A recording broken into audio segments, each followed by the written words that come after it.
മീഖ അധ്യായം 6. യഹോവ അരുളിച്ചെയ്യുന്നത് കേൾപ്പിൻ. നീ എഴുന്നേറ്റ് പർവ്വതങ്ങളുടെ മുമ്പാകെ വ്യവഹരിക്ക. കുന്നുകൾ നിന്റെ വാക്ക് കേൾക്കട്ടെ. പർവ്വതങ്ങളും ഭൂമിയുടെ സ്ഥിരമായ അടിസ്ഥാനങ്ങളുമായുള്ളവേ, യഹോവയുടെ വ്യവഹാരം കേൾപ്പിൻ.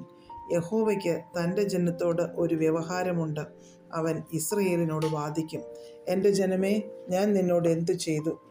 ഏതൊന്നിനാൽ ഞാൻ നിന്നെ മുഷിപ്പിച്ചു? എൻ്റെ നേരെ സാക്ഷീകരിക്ക. ഞാൻ നിന്നെ മിസ്രയീം ദേശത്തു നിന്ന് പുറപ്പെടുവിച്ചു. അടിമ വീട്ടിൽ നിന്ന് നിന്നെ വീണ്ടെടുത്തു. മോശയെയും അഹരോനെയും മിര്യാമിനെയും നിന്റെ മുൻപിൽ അയച്ചു. എൻ്റെ ജനമേ, നിങ്ങൾ യഹോവയുടെ നീതിപ്രവൃത്തികളെ അറിയേണ്ടതിന് മോവാബ് രാജാവായ ബാലാക്ക് ആലോചിച്ചതും ബയോരിൻ്റെ മകനായ ബിലെയാം ഉത്തരം പറഞ്ഞതും ശിത്തീം മുതൽ ഗിൽഗാൽ വരെ സംഭവിച്ചതും ഓർക്കുക. എന്തോന്നുകൊണ്ട് ഞാൻ യഹോവയുടെ സന്നിധിയിൽ ചെന്ന് അത്യുന്നത ദൈവത്തിൻ്റെ മുമ്പാകെ കുമ്പിടേണ്ടു? ഞാൻ ഹോമയാഗങ്ങളോടും 1 വയസ്സ് പ്രായമുള്ള കാളക്കിടാങ്ങളോടും കൂടെ അവൻ്റെ സന്നിധിയിൽ ചെല്ലണമോ? 1000 ആറ്റുകൊറ്റനിലും 10,000 തൈല നദികളിലും യഹോവ പ്രസാദിക്കുമോ? എൻ്റെ അതിക്രമത്തിനു വേണ്ടി ഞാൻ എൻ്റെ ആദ്യജാതനെയും ഞാൻ ചെയ്ത പാപത്തിനു വേണ്ടി എൻ്റെ ഉദരബലത്തെയും കൊടുക്കണമോ? മനുഷ്യ, നല്ലത് എന്തെന്ന് അവൻ നിനക്ക് കാണിച്ചു തന്നിരിക്കുന്നു.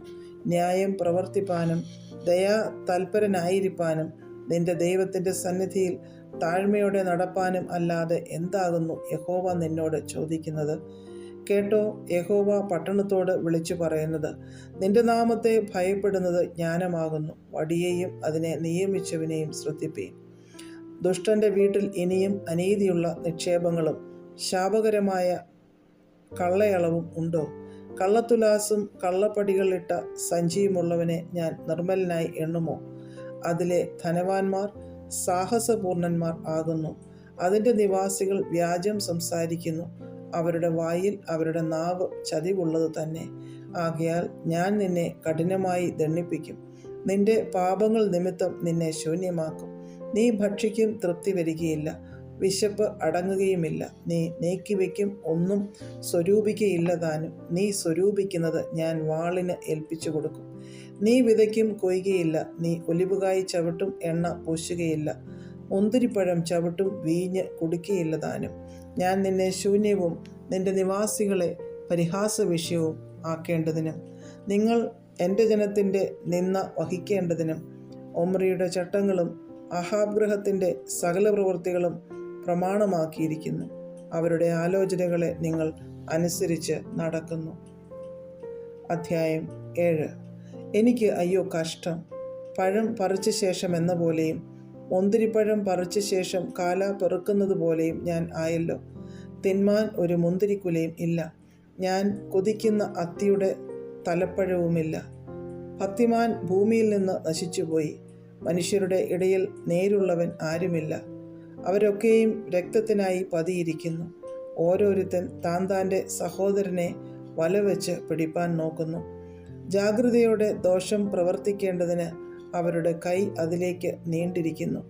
പ്രഭു പ്രതിഫലം ചോദിക്കുന്നു. ന്യായാധിപതി പ്രതിഫലം വാങ്ങി ന്യായം വിധിക്കുന്നു. മഹാൻ തൻ്റെ മനസ്സിലെ ദുരാഗ്രഹം പ്രസ്താവിക്കുന്നു. ഇങ്ങനെ അവർ പിരിമുറുക്കുന്നു. അവരിൽ ഉത്തമൻ മുൾപടർപ്പ് പോലെ, നേരുള്ളവൻ മുൾവേലിയേക്കാൾ വല്ലാത്തവൻ തന്നെ. നിന്റെ ദർശകന്മാർ പറഞ്ഞ ദിവസം, നിന്റെ സന്ദർശന ദിവസം തന്നെ വരുന്നു. ഇപ്പോൾ അവരുടെ പരിഭ്രമം വന്നു ഭവിക്കും. കൂട്ടുകാരനെ വിശ്വസിക്കരുത്, സ്നേഹിതനിൽ ആശ്രയിക്കരുത്.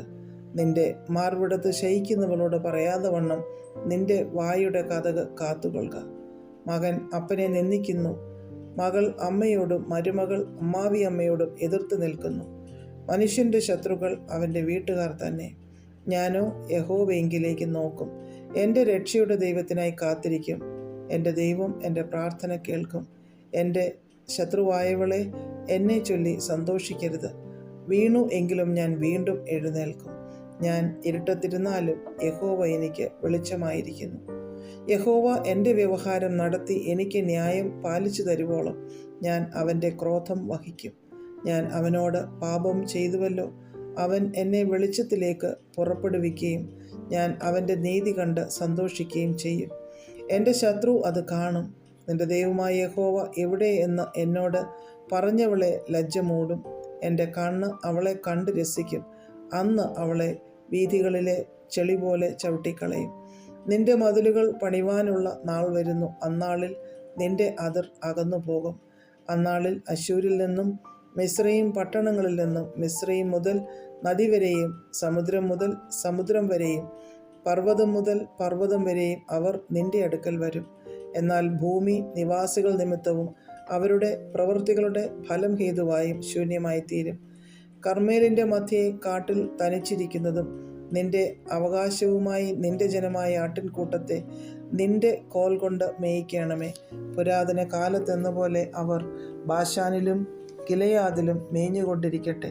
നീ മിസ്രയീം ദേശത്തു നിന്ന് പുറപ്പെട്ട കാലത്തെന്ന പോലെ ഞാൻ അവനെ അത്ഭുതങ്ങൾ കാണിക്കും. ജാതികൾ കണ്ടിട്ട് തങ്ങളുടെ സകല വീര്യത്തിലും ലജ്ജിക്കും. അവർ വായ്മേൽ കൈവയ്ക്കുകയും ചെകിടരായി തീരുകയും ചെയ്യും. അവർ പാമ്പുപോലെ പൊടി നക്കും. നിലത്തെ ഇഴജാതി പോലെ തങ്ങളുടെ ഗുഹകളിൽ നിന്ന് വിറച്ചും കൊണ്ടുവരും. അവർ പേടിച്ചും കൊണ്ട് തങ്ങളുടെ ദൈവമായ യഹോവയുടെ അടുക്കൽ വരികയും നിന്നെ ഭയപ്പെടുകയും ചെയ്യും. അകൃത്യം ക്ഷമിക്കുകയും തൻ്റെ അവകാശത്തിൽ ശേഷിപ്പുള്ളവരോട് അതിക്രമം മോചിക്കുകയും ചെയ്യുന്ന നിന്നോട് സമനായ ദൈവം ആരുള്ളൂ? അവൻ എന്നേക്കും കോപം വെച്ചുകൊള്ളുന്നില്ല. ദയയിലല്ലോ അവന് പ്രസാദമുള്ളത്. അവൻ നമ്മോട് വീണ്ടും കരുണ കാണിക്കും. നമ്മുടെ അകൃത്യങ്ങളെ ചവിട്ടിക്കളയും. അവരുടെ പാപങ്ങളെ ഒക്കെയും നീ സമുദ്രത്തിൻ്റെ ആഴത്തിൽ ഇട്ടുകളയും. പുരാതന കാലം മുതൽ നീ ഞങ്ങളുടെ പിതാക്കന്മാരോട് സത്യം ചെയ്തിരിക്കുന്ന നിന്റെ വിശ്വസ്തത നീ യാക്കോബിനോടും നിന്റെ ദയ അബ്രഹാമിനോടും കാണിക്കും.